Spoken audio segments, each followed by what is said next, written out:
sad u ratnom putu Prusačkog bataljona, koji je kao dio 307. motorizovane brigade nosio zvaničan oficijalni naziv 4. bataljon, a kasnije reorganizacija 307. motorizovane brigade u sastavu 370. bio prvi bataljon 370. brigade, i dalje je kolokvijalno u razgovorima uvijek bio i ostao Prusački bataljon. Dakle, u ratnom putu Prusačkog bataljona od 1992. do 1995. govorit će njegov drugi komandant, Zlatni Vjer, major penzije, načelnik opštine Đorđe Marko.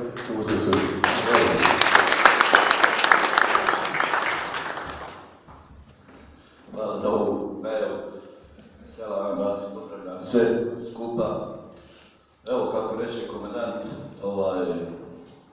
komandant Ranjev, naravno, zamjenik komandanta mora doći na to mjesto, inače sam bio ranije u ovoj takozvanoj Riki, koja je sad tad zvala Rika, ovo je on dužnost, ne znam, komandira 4 punkte, ne znam, ja uglavnom po ranjavanju, obaviješten sam negdje većeg satima da je ranjen i ja sam smatrao da ja odmah moram koje doći. Znate kako je grmilo sjelo od municije? Kad se okrenete, legnete na zemlju, gore vidite para nema. Naravno, ja tad ozbiljno shvatam zadatak i moram ići, umjesto da malo sačekam da stanu u gradu, jer su mogli desiti da ja povijem, da budem ranjen i napravim na veći problem. Ali, adrenalin, mladost, ja sam se pojavio u Prusu, naravno zbog morala više, znate kad komandant je ranjen, onda se uzmrkaju neki dobi, može doći do svačega, ali situacija je bila pod kontrolom i ja sam pokušao da nastavim posao koji je radio komandant. Kad kažem komandant, moram reći i ovo i neću se ponavljati. Dakle, Besim je ranjen i tada, dotad je bio komandant i kad je ranjen bio komandant. Znači, kad nije bio ovdje, bio je komandant. I kad smo ušli u Donji Valk, bio je komandant i danas je on komandant. Dakle, pored nas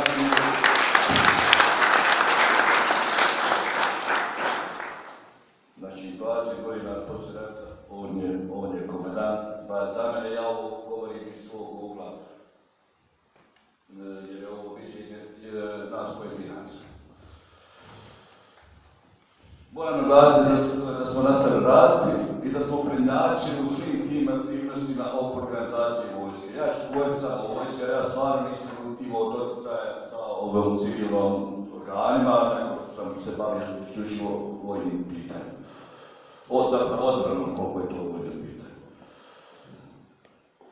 Dakle, prednjačili smo u organizaciji odbrane i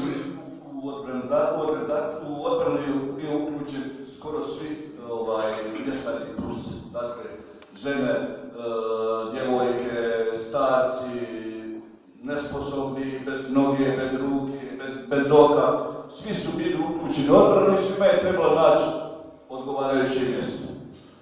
Naravno, žene su bile uključene kroz sanitet, kroz neke radionice, zašivanje ovih uniformi i ovoga onoga, kroz kuhinju.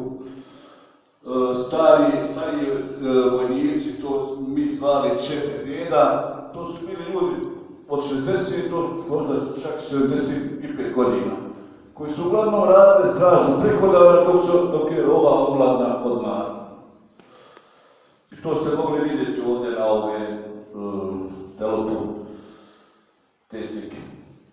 Naravno, bilo je oni koji su, kako smo mi tako govorili, na golu, ali to je pojedinačni slučajevi koji su napuštali položaj, odnosno odlaze u posjete familija i nisu se vraćali. Na svu sreću takvih je malo bilo u Prusu i mi smo zahvaljujući takvim stvarima, vjerovatno, i napravili ovo što su napravili. Pored starešinskog komandnog kadra koji je prošao kroz bataljon, najvažnije je bilo utvrđivanje odbrambenih položaja, povezivanje mrežom tranšeja, formiranje logistike u Prusu, kao i odeljenja vojne policije, što je značilo da niko neće biti gladan, a da se dužnosti moraju obavljati, jer ako se se ne obavlja, policija radi svoj posao. Najteže je bilo formirati vojsku. Jer je trebalo vojsku formirati od svojih komšija, od ovih ljudi koji sam sad nabrojao, svakakvi. I civila, nenaoružani, bez uniforme. I moram samo da naglasim jedan primjer da smo mi, recimo, nagrađivali vojnike da mu damo uniformu. Znate, mi imamo 10-ak uniformi i daješ i najbolje vojniku. I ako on pogriješi, mi mu je skinemo. Nešto neće doradi, mi kad kasnimo skinemo uniformu, mislim da bude rad čovjek. Ali eto, tako smo radili. Dakle, prvi put smo se naružali poslije sukoba sa HVO. Kada smo, ja mislim, gore sa onih podova dovukli jedan traktor, onih pušaka i municije, dakle, tad možemo reći doslovno da smo bili svaki vojnik naoružan ličnim naoružanjem, imali municije sasvim dovoljno. Nakon prvotnih puškaranja, prvi ozbiljni očaj šetnicima imali smo u maju 1992. godine, kada smo postigli ove položaje od Pusta prema Uri, i mi se zaletili gore s nekim pušnicama, i mi ne znajući da nas mogu gađati s kupresa. Znači, gađaju nas sa ove šuljage, sa kupresa. Kad smo mi to vidjeli, naravno, poslije tih prvih iskustava, onda se spustili i onda smo kasnije krenuli u kopanje i kopanjem došli do takvih položaja. Drugi pokušaj ofenzivnog djelovanja prema Uri, zajedno sa jedinicom koju je vodio Kaganović Jupi, završio je također neuspješno, a tad je poginuo jedan vojnik iz sastava ove jedinice, Ismet Dubnjak, i ja ću sam glasao da ću ja ovdje spominjati oni koji su poginuli. Da, mislim, puno je ljudi izašli u svakom pogledu, da ne bi napravio neku nepravdu, pokušali da spominjem samo oni koji su poginuli u ovoj dejstvu. Naša prva akcija diverzacijskog tipa na principu napadni postigli rezultate povuce, bila je jedna jedinica otišla je gore u područje Radalja, tada pekara, njihova srpska jedinica koja je držala tu pekaru. Mi smo to ušli, nešto smo radili i vratili se. Naravno, mi nismo imali žrtava, što je ogroman uspjeh za nas, a veliko iskustvo za narodni period. Prvo iskušenje za sve Prušćane došlo je vrlo brzo, tačnije 17.8.1992. tenkovsko-pješadijski napad na Pust, koji je vođen iz tri pravca. Jedan je pravac Šipi most, Ajvetovca, Šuljaga i Ajvetovca. Tu smo zaustavili, oteli neko oružje, zarobili neko oružje, municiju, opremu i prošli sa jedan momak je također tu poginuo i on se zove Terzić Muris, koji je u stvari ranjen, ali je podlegao nakon nekoliko dana od posljedica tog ranjavanja. Dakle, ta predvodnica je bila napada prije par dana od ovog napada. Sljedeći pravac je bio Urija Srp, gdje je krenuo na Prusac tank, naravno praćen pešadijom i zaustavljen dijelom našom artiljerijom sa Guvana, dijelom naših ne puškometrenic, nego pat, koji je, poslije su ovi momci poginuli ovih dvojica, to je Kišija Arif i Žuljko Nemi. Ali su postigli jako značajan, jako veliki doprinos dali i naravno su sa područja Guvana gađan je PSD-om taj tank, a tank je zaglavio na protutenkovske mine. I naravno nisu mogli dalje, u toj akciji je, u tom dijelu je pobijeno 4 četnika koja su ostala na našoj strani. Nažalost i naša 2 vojnika su poginula u toj akciji, a to je Hubljar Ibrahim i Kulaš Sali koji je ranjen, ali je poslije podlegao od posljedica ranjavanja. Treći pravac je bio Rijeka-Prusec. Četnici krenuli pravo asfalt. Naravno, naša jedinica koja je bila dole, dobra je nalog da se izvlači i četnici su ušli bez otpora. Ušli su ovdje do ove pošte, tu negdje tenkom. I kada su mislili da su oni već sve završili, pojavila se jedna grupa hrabrih momaka i s pjesmom Ne daj se Bosnu. Ta pjesma je ponijela i jednostavno su ta grupa četnika je rasturena, uspjeli su tek vratiti i pokupiti neke svoje mrtve, među kojima je jedan naš borac, jer su mislili da je njihov, na svu sreću kasnije i razbijen.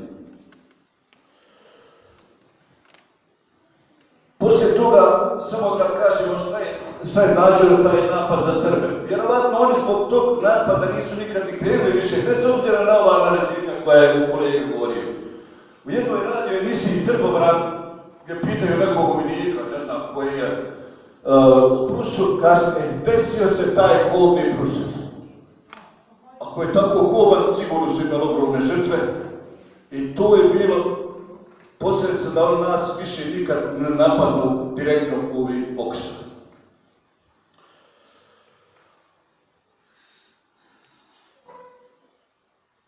Naravno, poslije toga su se naše snage konsolidovale i vratili se na ranije položaje koje smo posjedali.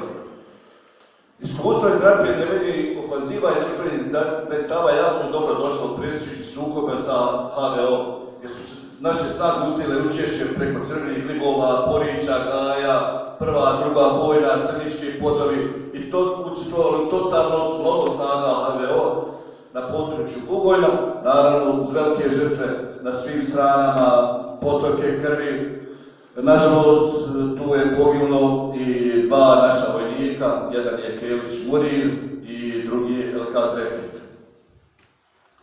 Po završetku ovih borbi moglo se konstatovati da se naše jedinice bile naoružane potrebnim sredstvom i ličnim naoružanjem. Poslije toga slijedi operacija odbrane Gornjeg Vakupa, učešće naših jedinica u Locu, Vrsama, Bistrici, Ciganskim njivama, gdje smo dali značajan doprinos odbrani i očuvanju slobodnih teritorija, a ovim dejstvima su imali gubitke. Kmeta Šibro je poginuo u Bistrici, Kelić Safet smrtno stradao na Ciganskim njivama, Sahađija Mehdi, jedan Albanac, krasan momak, poginuo u Vrsama. Od samog početka rata manevarskog djelovanja jedinica van matične općine, da vam pravo kažem, ja sam bio lično protiv kretanja naših jedinica. Ne to da oni ne brane državu, ali znate, gdje god dođu, oni idu na neutvrđene položaje. A mi smo naše položaje toliko utvrdili da smo bili 100% skoro, ma ne 100%, 50% bez. I mi dobijemo zadatak da idemo tamo na neke ciganske njive, gdje izgubimo čovjeka skoro ni krivog dužde, zato što oni nisu radili svoj posao onako kako i treba. Zbog toga sam bio protiv, mada sam ja uvijek pokušavao da radi svoj posao koji sam već bio.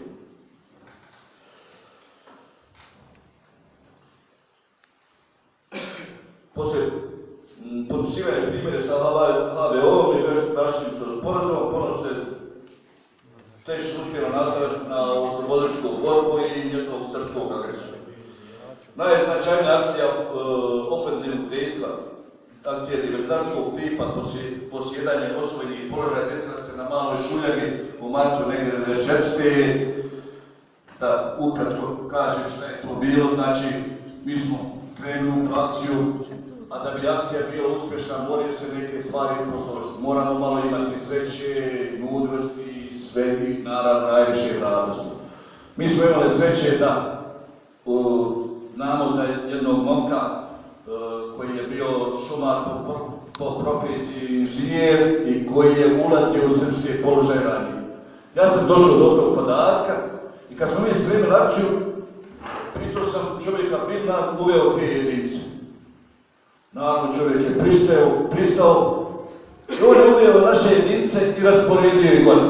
Znači, udarne tačke, sve znao je gdje su, rasporedio naše ljude i vratio se. Dakle, nije ušlo u akciji, vratio se, ali su naši momci to, ne mogu reći samo prušički bataljon, bilo je to i mislim da je jedinica izviđači, IDV, tako da i oni su, njima je trebalo 6 minuta da se to zauzme, da se pobije što je bilo za pobit, da se zarobi što se dalo zarobiti i da se tad je zarobi jedan tank. Nažalost, imali smo i tad bitke, tad je poginuo Zlatni Ljiljan, Škandro Džemo i Zlatni Ljiljan Đapić Neđak. Naravno, poslije je bilo još ranjavanja, ali vjerujte, to je bila borba koja je trajala, ja mislim, jedno 5-6 dana, uvijek je bilo napada, dok se mi nismo ukopali, a onda je bilo kasno za sve.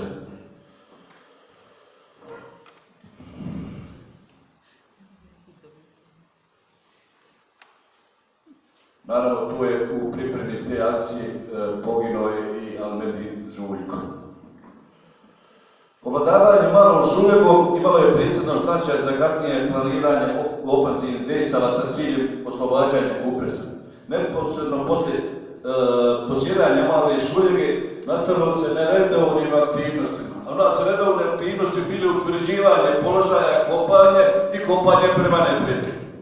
Tako su ovdje prema Uliji, dok su ovi momci slavili koji su osvojili Žuljegu, očito na nekoj janjetinu su jeli, ovdje su ostali oni vojnici koji su stražu čuvali. U jednom momentu, naravno to je bio zadatak stava, u jednom momentu mene jedan vojnik zove koji je malo mucao, kao što ja sad mucam. I kaže, komandante, pomoć, nema nikog. Ja onako kontam malo da ga oslobodim, što će mi pomoć kad nema nikog? Ma komandante, prazni položaj. Naravno, mi smo to iskoristili, zaposlili položaj, a četnici su kopali, isto pobijedili liniju, kopali i otišli. Mi smo to vidjeli i sad uskočimo njihov položaj.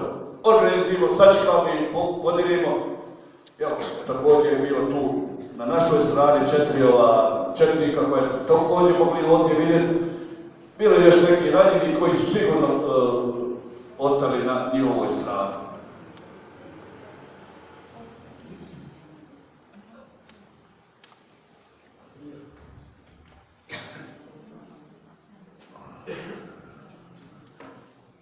Naravno, moram spomenuti ovdje, ovo su sad dejstva prema Košćevskom platovu i moram ovdje ovo spominjati zbog pogibije 2 krasna momka, to je Žuljko Besin i Same Mustafica mrtvi. Također krasni momci, a samo da napomenem da je Žuljko Beso ranjen na Vrsima, i da je takav, poslije malog oporavka, otišao sa ljudima gore, dakle, bio na bolovanju i otišao i poginuo na Košćevu.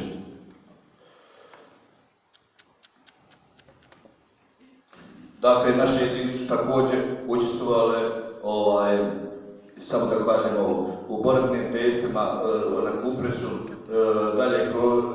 dalje prodora prema Krajini u jesen 1994. Svoj doprinos također su dali naše jedinice, a na Gotama Demirovac i Bukovića smrtno je stradao također jedan od najboljih momaka, Zlatni Ljiljan Džemer Mihal Midu.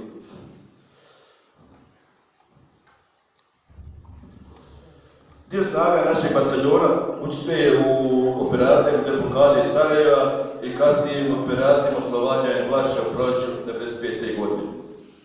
Uporedno sa pobrojenim aktivnostima, naši izviđači su i vršili izviđanje i pripreme za nastavak borbenih djelovanja za oslobađanje Košćana i Urije. U nastavku oslobađanja Košćanskog platoa u julu 1995. godine smrtno su stradali Čizmo Sabit, Čizmo Ešer, Škandro Ismet kao pripadnici Ludovičke čete 770.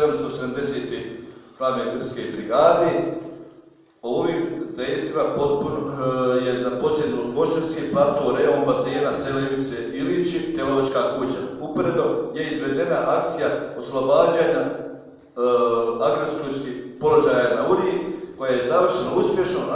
Naše snage su zaposlile 1,5 km neprijateljskih tranšeja u Renju Balića, odakle nam je tada prijetila najveća opasnost naših odbranjenih položaja. U direktnim borbama nismo imali žrtava, ali je tokom na drugoj strani poginuo jedan naš vojnik, Žralović Mohamed.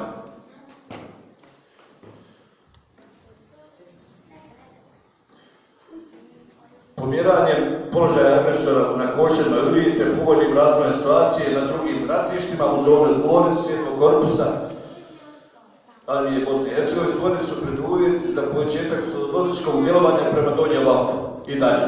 Eksploatišu Čudske 707. slavne Brske brigade, koja je na spoju sa snagama HVA prodrala dubinu neprijateljske teritorije na području naše općine, napredovanje prema Stolovašu, Slatini, podRbinoj zapovjedi počeli smo ofenzivna djelovanja u pravcu Rika Donji Valf, uz prethodni pokušaj preko Urije što nije uspjelo. U večernjim satima jedinice Prusačkog bataljona iz pravca Prusa ušli su u Donji Valf, jer u kasnijim večernjim satima slijedilo je spajanje sa drugim jedinicama koje su učestvovale iz različitih pravaca. Po zapovjedi komandanta korpusa naš bataljon je produžio djelovanje na pravcu Donji Valf Koman sa zadatkom ovladavanja platoa Koman, čime je završena operacija oslobađanja Donji Valf. Završite naše sreće. Nakon kraćeg odmora, pregrupiranja snaga, preustroja snaga, uslijedio odlazak za ključku ratište za posjedanje položaja i ofenzivno dejstvo prema Manjići, gdje nas je zateklo primjer i potpisivanje Daytonskog sporazuma, čime su obustavljena sva borbena dejstva u borbama na Tučkom ratištu, pogine Luker Bahrudin Peke, zarobljen vojni policajac Terzik Šaber koji je kasnije ubijen. Fenomeni obrane Prusa, grada i heroja, čuda bosanskog otpora, brkosnog bosanskog bedara. Ovo je moje viđenje. Hrabri, odlučni i radini ljudi, a u nevolji mi. Naš predsjednik dogovor da komandant u Prusu može biti samo Prušćan, ali samo onaj koji je svoju glavu halalio, a ako ostane na remenu dobro je, ako ne, onda dolazi sljedeći. Na funkciji su bila trojica komandanata koji su prošli ratni put Prusačkog bataljona 92-95, svi dobitnici najvišeg ratnog priznanja Zlatni lijel, hvala Bogu, preživjeli, a uglavnom izrašetani. Organizovano, što je Braco rekao, organizovano izmještanje porodica, žene i djece, što je doprinjelo boljoj posvećenosti vojnika u borbi i odlučnost odbrane kućnog praga, rodnog mjesta države Bosne i Hercegovine. Da, na kraju, možda i na prvom mjestu, jer organizovanje odbrane, utvrđivanje, kopanje rovova, bunkera, te njihovim povezivanjem mrežom tranšeja, kojom se moglo krenuti na relativno siguran način i stići do svake tačke, svakog vojnika u bilo kojem dijelu odbrane i svako vrijeme, dok se po Prusu moglo ranije u periodu kretati isključivo noću. Dobra logistička organizacija. Za učinjen prekršaj u Prusu se kažnjavalo kopanje rovova, tranšeja, znači za, neku grešku odredi se 3-4 metra kopanje, to je bila kazna za grešku vojnika. U odbrani Prusa učestvovalo od 400 do 800 vojnika, tu je uvijek bilo do 400 vojnika, Prusačkog bataljona ostatak je bio pod, kako se to kaže, počinjen komandi Prusačkog bataljona. U odbrani Prusa ofenzivno djelovanje naše bataljona života je prošlo 42 šehida, odlikovano je 10 pripadnika bataljona, od toga 3 posthumno, 7 je živi, 6 ljiljana i 1 srebrni štit. To je moj prilog ovom okruglom stolu, iako bi ja ovdje mogao pričati danima, ali i ovo je bilo previše, ali kad pođete nešto raditi, ne možete se zaustaviti. Ovo je nešto najskromnije, ako znam da sam pretjerao, ali evo, mislim da je važno. Hvala.